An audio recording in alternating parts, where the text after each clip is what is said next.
I knew I wanted to be in the music business almost as far back as I have memories. I mean, I was a radio junkie. Sunday mornings was all about getting up and immediately turning on the radio and listening to Casey Kasem's Top 40 and finding out what songs were where on the chart. I was a radio nut. I was a music nut. For some reason, early on in my life, I started reading credits. I would read credits. I could tell you who wrote what or who produced what. Even before producers were kind of de rigueur, it was like, oh, I was just a voracious appetite for knowledge about the music that I loved. And it started. I grew up in Washington D.C., where we had great radio stations: WOL and WOOK on AM, WPGC, which was a pop station at the time, is now like one of the top urban stations in the U.S. And what am I leaving? Oh, WKYS. Just great radio with great personalities. And one personality I absolutely kind of attached myself to was Donnie Simpson. Now, most people know Donnie Simpson as a host of a show on BET called Video Soul. But to me, Donnie Simpson was that guy in the morning. He was the morning guy at WKYS in Washington, D.C., and I just loved his style. He was so laid back. He was relatable. It really was as if someone was talking to you in the next room. That's how he was. In an age when DJs were still kind of, it's 15 past the hour on WWWW. Hey, coming up next, Donnie Simpson was like, oh, man, you wouldn't believe what I did last night. When I got home and I was talking to my wife about, I mean, it was just like a conversation. You're like, what in the world is, and he was a brilliant interviewer. But I didn't know him. I just actually, just listened to the radio, and I was like, oh, I would love to be in radio, love to work with music, because I knew I wasn't a musician.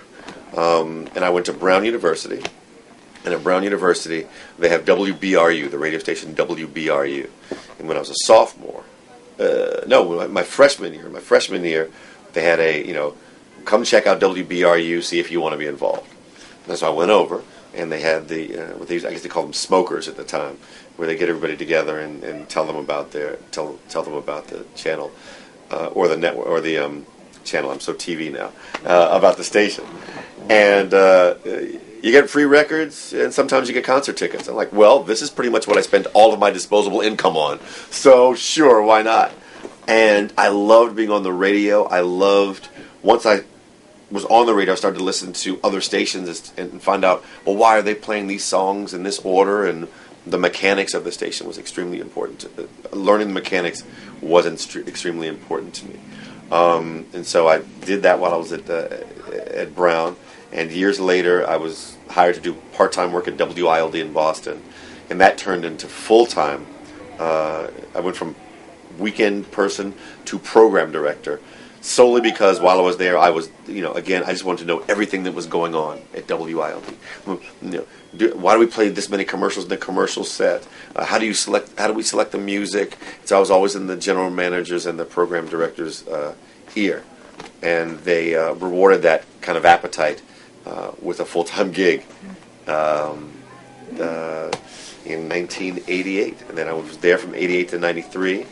Went to work at the Tom Joyner Morning Show, 93, 94. Then moved to MTV, 95 to 99, and have been at BET from 99 through today. By the time I got to BET was already very, very well established in the black community. And it had been for a good 13 years or so before I got there. What I saw was an opportunity to make it broader and make it have...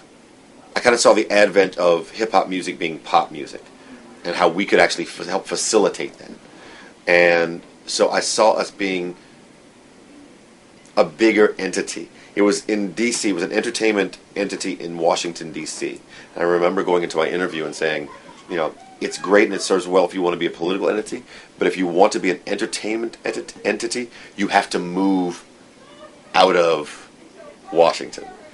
And they were extremely open to it, and within a year and a half, BET, at least BET production or music production, was able to move to New York. And that was really what triggered off everything. We had access to more talent. That's when 106 & Park was created. And so it really became that big entity that I think we on the team saw it becoming.